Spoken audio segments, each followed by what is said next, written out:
Bien, en realidad la agencia obedece a una anterior creación, como estaba la Unidad de Medicamentos y Tecnología en Salud, que era el UNIMED, y que también basaba su trabajo en base a lo que es el CONCAMIT, que procedía a los análisis de laboratorio para indicar que o certificar que un medicamento efectivamente era el que se estaba declarando. Entonces, al crearse el AGMED, la Agencia Estatal del Medicamento en Salud, lo que pasa es que se absorbe estas dos instancias y se la convierten en una. Entonces, para darle mayor agilidad posiblemente a todos los procesos que tienen que llevarse adelante en busca de un registro sanitario que le da autorización para que el medicamento circule a nivel nacional. Anteriormente, en los últimos días, ya la pasada semana, doctor, el Colegio Departamental de Farmacéuticos de La Paz y por otra parte el Colegio de Bioquímica y Farmacia de Cochabamba tenían ciertos cuestionamientos a la creación de esta agencia estatal, ¿cierto? Actualmente, ¿cómo estamos después de las últimas reuniones que ustedes tuvieron con la ministra de Salud? Tal vez la forma de supervisiones que inició AGMED a nivel en el interior hizo crear una falsa imagen de lo que tenía que trabajar la AGMED. Entonces se produjeron marchas y demás cosas por el desentendido de algunos productos como los que tenían registro sanitario. Y entonces a nivel nacional se propagó toda esta situación y finalmente nosotros como La Paz, como cabeza de sector, hicimos la representación correspondiente ante el CEDES por una necesidad, por ejemplo, de costos de aranceles para autorización en farmacias, pero también aprovechamos para poder con la autoridad del AGMED precisamente conversar para gestionar la suspensión de estas supervisiones mientras se socialice la norma. Y obviamente el Colegio Nacional, en reunión con el Ministerio, ya acordó estos temas a nivel nacional y también se fueron detectando algunos detalles. El manejo del medicamento no solamente involucra al sector de salud netamente, también en el caso, por ejemplo, de medicamentos que no son legales, estaría involucrada la aduana, la policía y otras. Es una cuestión interinstitucional el manejo en realidad del medicamento. Bueno, definitivamente la salud es uno de los mayores bienes que tiene el ser humano. Si no tenemos salud, definitivamente no estaremos rindiendo como se debe en el trabajo, no tendremos la expectativa de vida que deseamos, no podremos desenvolvernos como realmente aspiramos como seres humanos. Hasta una sonrisa nos roba cuando estamos mal. La salud es fundamental, por eso cualquier medida que se tome para preservar esa salud del ser humano definitivamente es buena. En este caso del AGMED, doctor, debemos entender que ahora los controles sobre los medicamentos que ingresan, que se producen en el país, que se venden, son más rigurosos que antes al ser un ente que prácticamente está siendo integral en el manejo de la fiscalización, la supervisión de los medicamentos en el país. No, lo que parece que este último tiempo se hubiese descuidado, un descuido a nivel igual de todas las instancias. Entonces, lo que se está haciendo en este momento, después del diálogo que tuvimos, es hacer una rearticulación de las cosas para que, en primer lugar, la farmacia también funcione acorde a las normas que están establecidas en la ley 1737 y el reglamento el 25235, que regula cómo tiene que ser el funcionamiento de una farmacia. Y lo propio también da la pauta a la autoridad, en el caso de los CEDES, que puedan realizar por lo menos, dice, 3 inspecciones anuales a cada farmacia. Y finalmente también los medicamentos en la calle son responsabilidad de la autoridad. Entonces creo que hay una corresponsabilidad en todo esto y que se ha llegado a un buen acuerdo y que esperemos tenga resultados a futuro. Así es. A ver, con el tema de las farmacias que usted nombraba, doctor, una de las funciones de AGMED es justamente poder regular y controlar el funcionamiento de estos establecimientos legales para la comercialización de los medicamentos. ¿Cuáles son los requisitos con los cuales deben contar las farmacias y los laboratorios nacionales también para poder obtener esa certificación correspondiente? Bien, en realidad los requisitos de apertura de una farmacia están establecidos. Los ambientes tienen que tener ciertas características de medida.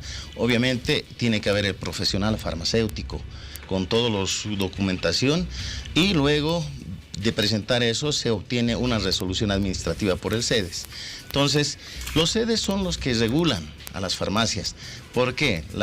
El ministerio casi tiene una función normativa y tampoco podría abastecer a tantas farmacias a nivel nacional, llegar a hacer supervisiones. Por ello tienen los SEDES a nivel departamentales que puedan hacer esta regulación, que no solamente es al sector de farmacias, sino es a todo el sector de salud, consultores médicos, odontológicos, clínicas, etcétera.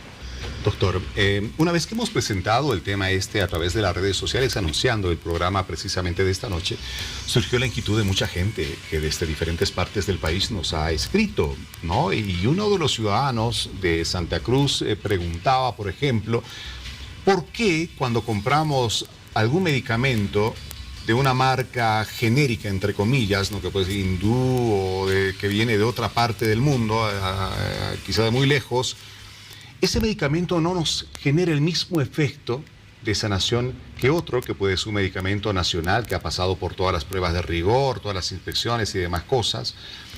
¿Por qué esa sensación de que hay medicamentos que deberían tener las mismas propiedades que otro, pero que siendo más baratos, pareciera que no tienen el efecto esperado? Existe esa posibilidad. Puede ser que un ibuprofeno de 400 miligramos, ¿no es cierto?, de industria nacional realmente sea bueno y sintamos el efecto que nos curó del dolor de cabeza, pero otro ibuprofeno, también de 400 gramos, que viene como medicamento genérico de afuera, no tenga ese efecto. ¿Por qué? Bien, hay una diferencia entre medicamentos genéricos y medicamentos de marca. Los genéricos son aquellos que precisamente llevan el principio activo, nada más. En cambio, los de marca, además del principio activo, utilizan otro tipo de sustancias que puedan en algún momento enmascarar el sabor del medicamento, tener protección, por ejemplo, para no dañar la mucosa gástrica, etcétera. Entonces, ahí es un poco la diferencia. Entonces, a veces el medicamento no tiene que causar daño y lamentablemente, como son sustancias químicas, lo que hace bien a alguna parte del cuerpo también va afectando a otros lugares. Entonces, un poco la calidad de la materia prima es la que al final va produciendo, digamos, O sea, un medicamento de marca que tiene, además del principio activo, otra serie de componentes que protegen al organismo cuando este medicamento es ingerido, va a tener siempre mejor resultado que uno genérico que solamente tiene el principio activo, pero que puede generarnos otro tipo de problemas. Efectivamente. Sí, lo estamos entendiendo así. O sea, lo barato nos va a costar más caro y quizá nos va a generar más problemas de salud en adelante. Podría ser, pero el problema es en el costo. El medicamento genérico está totalmente garantizado con la calidad, con todo ello. Entonces tiene un costo económico y mucho más accesible a la población. En cambio, los de marca tienen el plus precisamente por todo lo que lleva esta situación. Otra inquietud que tienen muchas personas es lo que está establecido en el artículo 30 de esta ley que usted nombraba, la 1737, la ley del medicamento. Las farmacias deben estar bajo responsabilidad permanente de regentes que sean bioquímicos o farmacéuticos. ¿En qué medida se cumple esta disposición, doctor? Bien, antes de la emisión de la ley del medicamento, la farmacia era propiedad exclusiva del farmacéutico. O sea, uno para abrir una farmacia tenía que un requisito sine qua non era ser farmacéutico. En cambio, a partir de la ley del medicamento se ha liberado esto de la situación de la propiedad de la farmacia. En ese caso, o sea, cualquier profesional, un arquitecto, un ingeniero civil, electrónico, un mecánico puede abrir la farmacia, pero presentar al regente correspondiente. Es el regente que tiene que ser un farmacéutico. El regente que tiene que estar, pero el regente tiene una carga horaria. Y a partir de la carga horaria cumplida, entonces a veces entran personas que no corresponden al área. Y es más, o sea, para eso está la autoridad regulatoria. Hay farmacias ilegales que se van abriendo en zonas periféricas, provincias y todos los lugares donde manos profanas están precisamente manejando el medicamento, no con la capacidad profesional de que se tenga que indicar al paciente que este medicamento puede traer este tipo de problemas, náuseas, dolor de cabeza, etcétera, que es necesario el cumplimiento de todo el tratamiento, porque si no se puede producir una resistencia, especialmente en el caso de los antibióticos. Entonces, todo ese esa carga plus que tiene el profesional farmacéutico, nadie lo va a hacer. Las otras personas que son ajenas, obviamente solamente va a ser el factor económico que van a tener. No, sin duda, un profesional a cargo de su propio emprendimiento definitivamente le va a dedicar 24 horas al día, ¿no? Y se representará una garantía, sin duda, para la gente que vaya en cualquier hora. Es un atentado definitivamente a la salud cuando gente que no tiene nada que ver con estos temas o no tiene conocimiento alguno se pone a recetar a la gente cosas que le pueden hacer mucho daño. ¿Cómo se actúa en esos casos, doctor? ¿Cómo se actúa con estas farmacias ilegales, con esta gente que inescrupulosamente lucra con la salud de la gente? El Servicio Departamental de Salud en los diferentes departamentos tiene la tuición de poder realizar las inspecciones correspondientes y verificar aquellas farmacias que solamente tienen regente por un tiempo. Entonces, a veces ocurre que los contratan inclusive por medio tiempo. O sea, hay casos diferentes que la autoridad tiene que ser quien regule todos estos problemas.